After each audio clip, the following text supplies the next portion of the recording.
You may have heard about Travis Mills, American hero. I met the retired soldier last week. On his third tour of combat duty in Afghanistan, he set down his pack, it hit a bomb, it blew up, it blew off both of his legs and both of his arms. At the time, Travis Mills was just about to turn 25 years old with a wife and a young daughter back home. He could have felt mighty sorry for himself, understandably. He could have just given up. Of course, heroes don't do that. Travis fought to recover. Today, he's a motivational speaker and advocate for veterans and amputees. And as of this morning, Travis Mills is also an author. He has a book out called Tough as They Come. And he is. He's also hilarious and a ham. I spoke to him about his book and his story. Congratulations. Thank you very much. Tell me how you decided to do this. Tell me about this book. Well, at Walter Reed, after being there a couple of months and really trying to help people out with their situation, knowing what I went through and being that peer mentor, as they called it, people got a lot from my story. I was invited to go to Boston when the bombing went off and talk to the patients there, the people that were, victims of the explosion. And people just get so much from my story. We thought, let's write a book, see if we can inspire people, let people know that just because I look the way I look doesn't mean that I'm a sob story. You don't have to pity me. What do you mean? Because you're handsome? No, I appreciate that. I needed that today. But no, I just, I have no arms and legs, but I let people know that they can ask me anything they want to ask me. I'm open about everything. And I'm just thankful for the stage that I have to tell people, like, don't pity me, don't call me wounded. I'm just a guy with, scars, pretty awesome scars. But I travel around telling people, you can still do things you want to do. I have a camp up in Maine where I bring veterans like myself, and we go snowboarding, fishing, biking, boating, tubing, anything you want to do.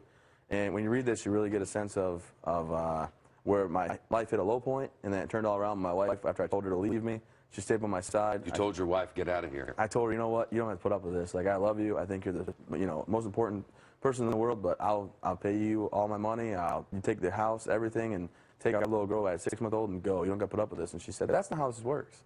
And that was the turning point. I was like, okay, well, if she's going to stay by my side, I'm going to get more independent, and I'm going to get back to recovering, because the more independent I get, the better off we are. Now, you fell on a landmine.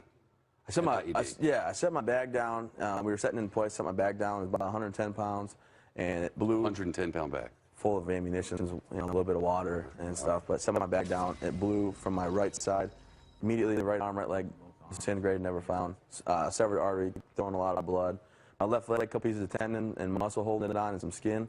So they duct taped it to my thigh because nothing they could do with it. And my left hand was still there, except for my ring and pinky finger were gone. So I radioed my LT and my trucker mic. Said, hey, LT, I hit a bomb.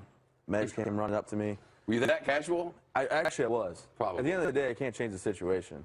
But I was conscious, coherent the whole time. Talking to medics, the flight crew, ambulance, arrived at the operating table. And then I started yelling at them, don't touch me, leave me alone. I got to get back to my guys. And as I was trying to sit up, they're like, Sergeant Mills, I don't know how you're still awake. You need to go to sleep.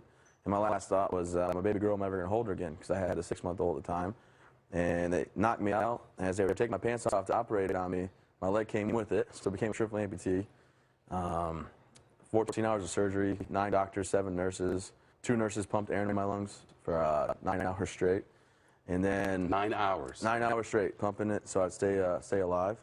And then April 12th, they cut my hand off. And then April 14th, I woke up for the first time in Launchtool, Germany, on my 25th birthday, to find out from my brother-in-law the extent of my injury. I was now a quadruple amputee. What did he say to you?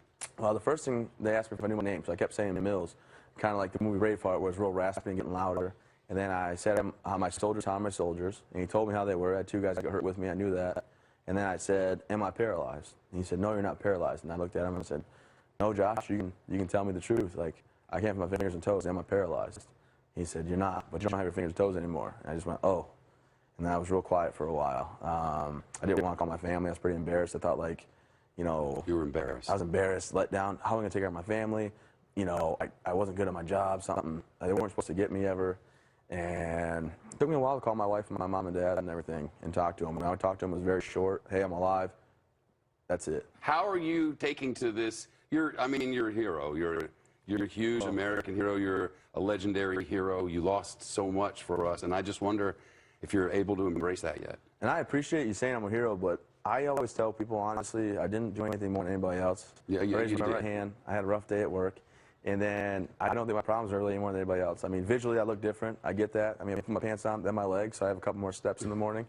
But I don't hold anybody's problems any like lower than mine. I think my problems are on the same playing field. You could be going through something that no one knows about, or a mother-in-law or anything like that. And I just think like that anybody can really gain from this. It tells a great story of just but before I it tells the great story of a man who's tough as they come, and that's the name of it. It's from Staff Sergeant Travis Mills, now United States retired. Tough as they come. Thousands have been wounded in the wars in Iraq and Afghanistan. 5 have survived quadruple amputee injuries. This is one soldier's story, and it's amazing. Fortunate to still be here. I'm so happy and honored to know you, and I hope your book is a huge success. Thanks so much. Got left hand. Yeah, you just don't hurt me. I appreciate it. Never. Travis Mills, nice to see you again. Thank you for having me. I wish everybody in this country could meet him. The world would be a better place. But reading Tough as They Come is the next best thing. It's out today. It's drop day. Travis is in San Diego right now talking to some high school students, or he would be live with us here today. Travis Mills, American Hero. His book is Tough as They Come, and you should get it.